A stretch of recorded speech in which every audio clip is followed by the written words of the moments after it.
সমাগত দুৰ্গা পূজা যেহেতু ব্যস্ত থকা দেখা গৈছে এই মণ্ডপ নিৰ্মাতাসকলক ঠিক তেনেদৰে ব্যস্ত থকা দেখা গৈছে মৃন্ময় শিল্পীসকলক দুৰ্গা দেৱীৰ যি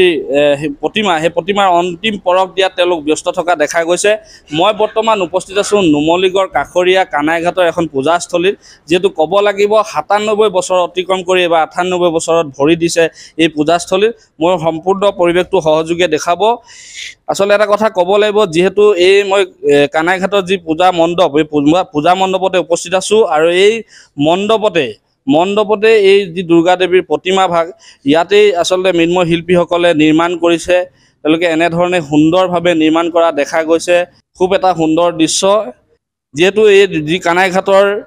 উদ্যোক্তাসকলে আমাক জনাইছে যে যেহেতু 97 বছৰ অতিক্ৰম কৰি 98 বছৰত এবাৰ তেওঁলোকে ভৰি দিছোঁ বিগত বৰ্ষসমূহৰ দৰে তেওঁলোকে এইবাৰো এই দুৰ্গা পূজাৰ আয়োজন কৰিছে খুব এক সুন্দৰভাৱে আয়োজন কৰিছে এই কানাইঘাটৰ যি এভাৰগ্ৰীণ ক্লাব আছে কানাইঘাটৰ এভাৰগ্ৰীণ ক্লাবৰ উদ্যোগত আৰু কানাইঘাটৰ ৰাইজৰ সহযোগত এনেধৰণে এই দুৰ্গা পূজা এইবাৰো তেওঁলোকে 98তমৰ তেওঁলোকে উদযাপন কৰিবলৈ ওলাইছে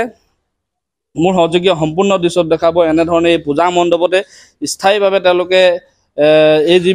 দুৰ্গা প্ৰতিমা আছে দুৰ্গা প্ৰতিমা তেওঁলোকে ইয়াতে মণ্ডপতে নিৰ্মাণ কৰা দেখা গৈছে আৰু উদ্যোক্তাসকল আছে আমি উদ্যোক্তাসকলৰ ওচৰলৈ যাম আমি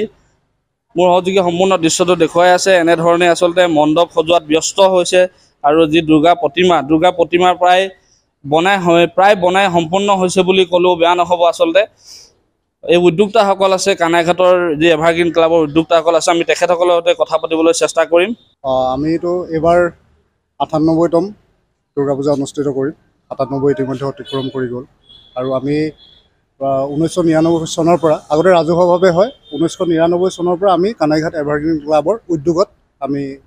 আয়োজন কৰোঁ দেখা গৈছে যে প্ৰতিমা ভাগ আপোনালোকে ইয়াতে নিৰ্মাণ কৰিছে ক'ৰ শিল্পীৰ লগত একচুৱেলি এই আপোনাৰ ইয়াৰ মালিক হয় মা শিল্পালয় গোলাঘাটৰ তেওঁলোকে মৃন্ময় শিল্পী আনে পশ্চিমবংগৰ শিল্পীয়ে আহি ইয়াত প্ৰতিভা নিৰ্মাণ কৰিছে ৰাইজক কি আহ্বান কৰিব ৰাইজক আহ্বান কৰিম পোনপ্ৰথমতে মই সমূহ অসমবাসীক আগন্তুক দুৰ্গা পূজাৰ ওলগ যাচিছোঁ আৰু সকলোকে মই নিমন্ত্ৰণ জনাইছোঁ আমাৰ পূজাভাগলৈ আহক দেৱীৰ আশীষ লওক আৰু অলপ ইউনিক কৰিবলৈ চেষ্টা কৰিছোঁ সেইকাৰণে সকলোকে নিমন্ত্ৰণ জনাইছোঁ হয় আৰু আছে আমাৰ সৈতে এভাৰগ্ৰীণ ক্লাবৰ উদ্যোক্তা আমি তেখেতসকলৰ সৈতে কথা পাতিম দাদা কওকচোন যেহেতু আপোনালোকে এবাৰ 98 বছৰত ভৰি দিছে কি ক'ব আপোনালোকে হয় প্ৰথমতে আমি দা নিউজৰ তৰফৰ পৰা সকলো অসমবাসী ৰাইজক শাৰদীয় দুৰ্গা পূজাৰ ওলগ জনাইছোঁ আৰু এই দুৰ্গা পূজাৰ শাৰদীয় দুৰ্গা পূজাৰ সকলো অসমবাসী ৰাইজক শান্তি সমৃদ্ধি কঢ়িয়াই আনক তাৰে কামনা কৰিছোঁ আজি কানাইঘাট এভাৰগ্ৰীণ ক্লাবৰ উদ্যোগত 98তম যি দুৰ্গা উৎসৱ আমি পালন কৰিব ওলাইছোঁ তাত আমি সকলো ৰাইজকে নিমন্ত্ৰণ জনাইছোঁ লগতে সহায় সহযোগিতা কামনা কৰিছোঁ আৰু সকলোৱে আহক আমি সকলোৱে আমাক সহায় কৰক তাৰে কামনা কৰিছোঁ পূজাৰ লগত সংগতি ৰাখি কিবা অনুষ্ঠান ৰাখিছিল হয় আমি 3 দিনীয়া অনুষ্ঠান ৰাখিছোঁ প্ৰথম দিনাখনে আমি আৰতি কম্পিটিশ্যন ৰাখিছোঁ তাৰপিছতেই আমি আমাৰ নেগেৰা নামো হ'ব আৰু আপোনাৰ ভজনো হ'ব সেইটো কাৰণে সকলো ৰাইজক আমি আমন্ত্ৰণ জনাইছোঁ আৰু সহায় সহযোগিতা একান্তই কামনা কৰিছোঁ হয় ক'ব লাগিব এনেধৰণেই সমগ্ৰ এতিয়া অসমতে ব্যস্ত হৈ আছে যি দুৰ্গা পূজাৰ মণ্ডপ নিৰ্মাতাসকল ঠিক তেনেদৰে মৃন্ময় মূৰ্তিসকলকো অন্তিম পৰক দিয়াত ব্যস্ত হৈ থকা দেখা গৈছে এই নুমলীগড় যি কাষৰীয়া কানাইঘাট আছে কানাইঘাটৰ 97 বছৰ অতিক্ৰম কৰি 98 বছৰত ভৰি দিয়া এই পূজাস্থলীয়ে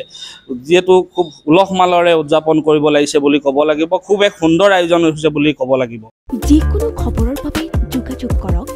7099017330 অথবা 7099017390 নম্বৰত